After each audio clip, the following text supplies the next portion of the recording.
Hello, everybody. This is Professor Andrew Hill. This is another short video for our class, Introduction to Ethics, Philosophy 2306 here at St. Philip's College.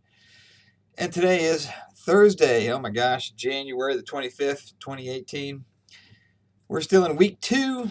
Hopefully everybody's got their books, Doing Ethics by Louis Vaughn. But in case a few people are still dragging their feet or haven't got them in the mail yet, I know people are trying to get them. We were covering some of the key concepts right out of chapter 1. And I want to pick up another one. In fact, in the next day or two, I'll talk about the next section of our book, chapter 1, which is Ethics in the Examined Life. And this section is called The Elements of Ethics. And what he's doing here with these elements is describing the characteristics or nature of a moral system. If you have an ethical structure, an ethical system for making decisions, he says it should probably have these 4 aspects that he outlines here. And they're things like it needs to be impartial, it needs to be universal. And the very first thing he starts off with is just that it simply needs to be rational. It needs to be grounded in our critical thinking. In fact, the first of these 4 is called the Preeminence of Reason. And I like the title. I like the Preeminence of Reason, which kind of gives a sense that, well, there's other aspects to our dimensions, but we're going to give the top one, the preeminence position, to reason. And I would buy that, but he goes a little further than that. And what he says is basically we need to somehow bracket off or not pay attention to our emotions and only focus on critical reasoning, moral reasoning. And he talks at length about why that's important, that making moral decisions is a rational process. And I get that. The only issue here is this language. Again, right out of the book, he says that the backbone of critical reasoning generally and moral reasoning in particular is logical argument. And I'm with him so far. He skips down a little bit. This is right out of page 7. It says, our use of critical reasoning and argument helps us keep our feelings about moral issues in perspective. And I'm like, okay, that's about feelings, reasoning up here. But he goes on to say this, feelings are an important part of our moral experience. They make empathy possible, which gives us a deeper understanding of the human impact of moral norms. They can also serve as alarm bells, warning us of possibility of injustice, suffering, and wrongdoing. But you can almost hear the but coming. But they are unreliable guides to moral truth. Wow, that's a big statement. But they are unreliable guides to moral truth. They may simply reflect our own emotional needs, prejudices, upbringing, culture, and self-interest. And I'm like, okay. And he concludes the section by saying, careful reasoning, however, can inform our feelings and help us decide moral questions on their merits. Now, there's a lot to unpack there, not least of which is this whole thing about our feelings are unreliable guides to moral truth, but somehow a rational logical argument can get us there. As if somehow our thinking is not also impacted by our own emotional needs, prejudices, upbringing, culture, and self-interest.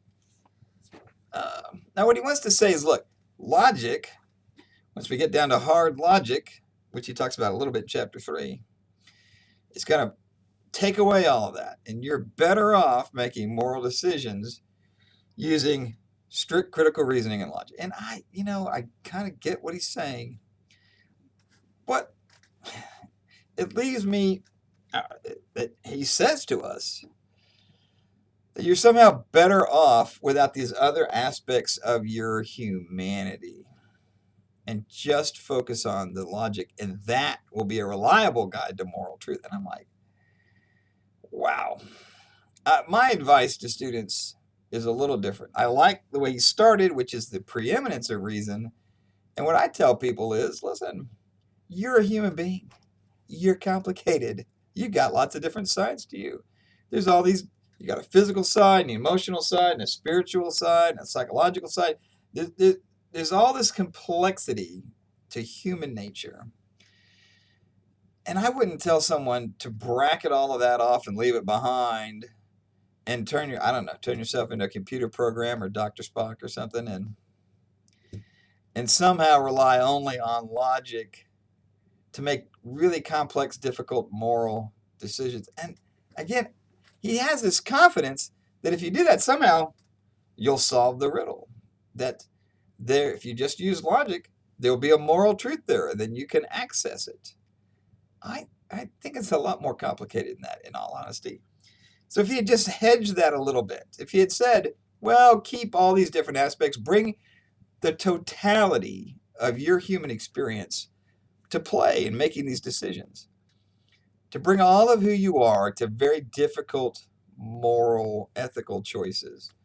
I think that's better advice than to say, forget all that other stuff, segregate it, block it off, and only listen to this one piece. So we're going to disagree on that. And I would say keep it all together and then privilege or give the preeminent spot to critical reasoning and logic. They're going to be driving these decisions. He makes good points about the need for them. It was just the other part which made me a little uncomfortable when he starts to talk about how these other things, because they're susceptible to being shaped by our, prejudice and this whole list, prejudice, upbringing, culture, self-interest. I'm like, those things also impinge and impair thinking as well. They don't just affect and shape our feelings, making our emotions unreliable guides. They, of course, impact our thinking. So we got it. In fact, that's the trickier part to identify in ourselves when we're making these choices. So that's my advice on this part of chapter 1 as he launches into the elements of ethics, a system of ethical decision making. The first, preeminence of reason, vault reason to the top, but keep all the other stuff as well. Next, tomorrow, I'll talk about universal perspective and the principle of impartiality and how we're also going to need to bring those to bear on our moral and ethical decision making and having a framework that reflects these ideals that we can rely upon when faced with those difficult choices. Anyway, that's enough for today. Like I said, it's Thursday, the 25th. Make sure you get your books. Read this thing and apply these concepts to your answers. Don't just jump right into the case study and, shoot something off the top of your head. That's not what we're trying to do. We want to have a discussion. We want it to be even a little bit freewheeling, but we also want it to be based and grounded in the concepts from our philosophy textbook. So take care. Think about these concepts. Apply them to the case study. And I'll talk to you again tomorrow. Take care. Bye-bye.